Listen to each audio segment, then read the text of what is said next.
Human rights is, geez, that's a good question. Human rights. Oh, that's tough. Wow.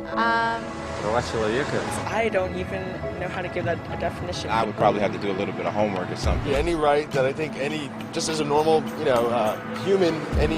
The rights that humans have? Oh, that's a very large debate. Mezcla que son mange ting. Tú le puedes preguntar a 20 personas y te van a dar 20 diferentes opiniones. Non saprei, una domanda complicatissima. We just take them for granted that they're there, but we don't even consider what they are.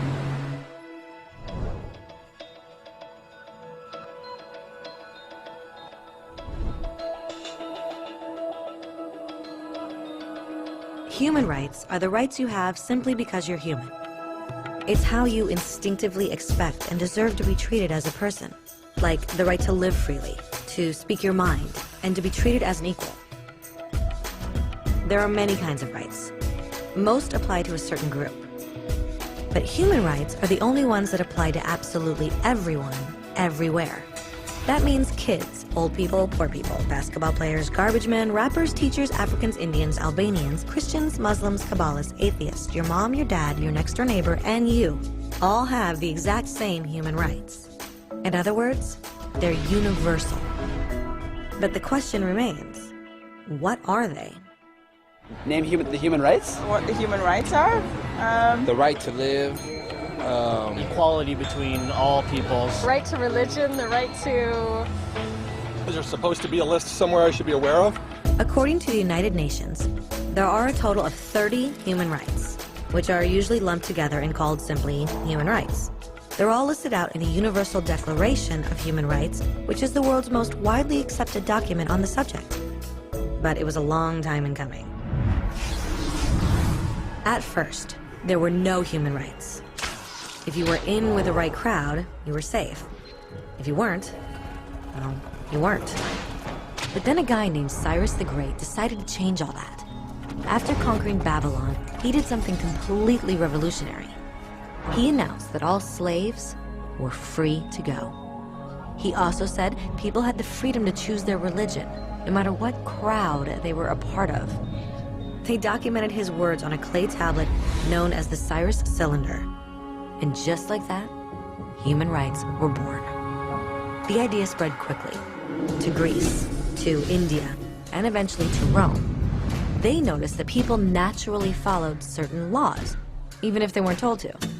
They called this natural law, but it kept getting trampled on by those in power.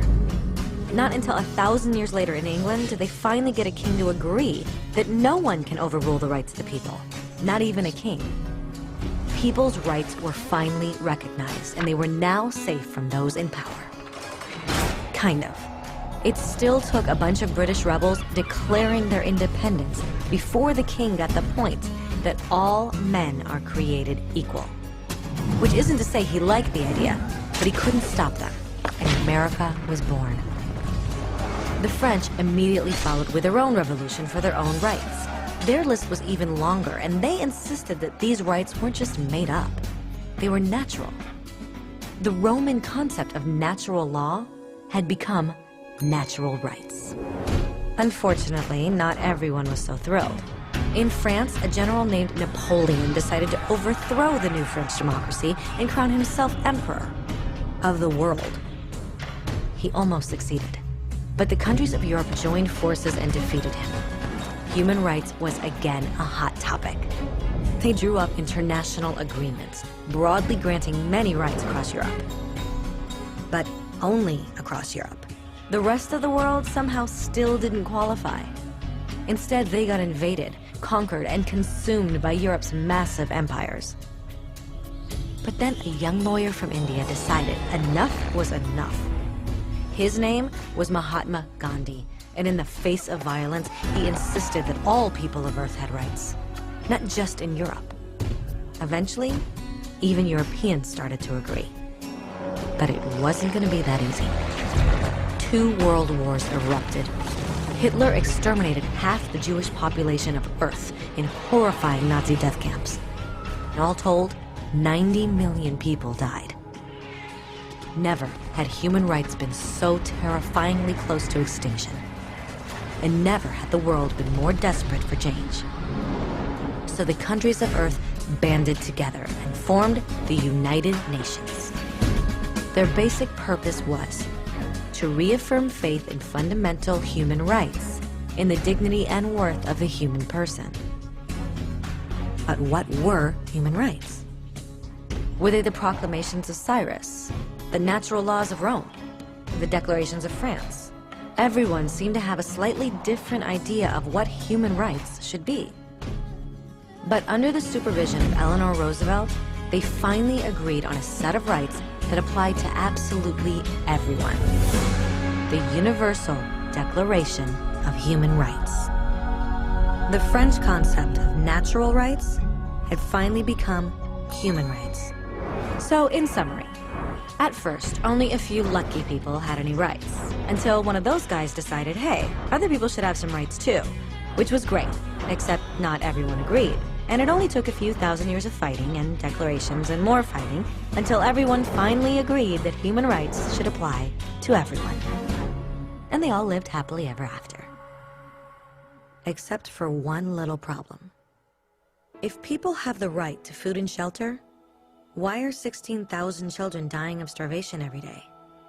1 every 5 seconds. If people have freedom of speech, why are thousands in prison for speaking their minds? If people have the right to education, why are over 1 billion adults unable to read? If slavery has truly been abolished, why are 27 million people still enslaved today? More than twice as many as in 1800. The fact is, when it was signed, the Universal Declaration of Human Rights did not have the force of law. It was optional. And despite many more documents, conventions, treaties, and laws, it's still little more than words on a page. So the question is, who will make those words a reality? I have a dream today. When Dr. King marched for racial equality, he was marching for rights that had been guaranteed by the United Nations for almost 2 decades. But still, he marched. When Nelson Mandela stood up for social justice in the 1990s, his country had already agreed to abolish such discrimination for almost 40 years. But still, he fought. Those who fight today against torture, poverty, and discrimination are not giants or superheroes. They're people. Kids, mothers, fathers, teachers. Free-thinking individuals who refuse to be silent. Who realize that human rights are not a history lesson. They're not words on a page. They're not speeches or commercials or PR campaigns. They are the choices we make every day as human beings. They are the responsibility we all share to respect each other, to help each other, and to protect those in need. As Eleanor Roosevelt said, where, after all, do universal human rights begin? In small places close to home. So close and so small that they cannot be seen on any maps of the world. Yet they are the world of the individual person, the neighborhood he lives in, the school or college he attends, the factory, farm, or office where he works. Such are the places where every man, woman, and child seeks equal justice, equal opportunity, equal dignity without discrimination. Unless these rights have meaning there, they have little meaning anywhere.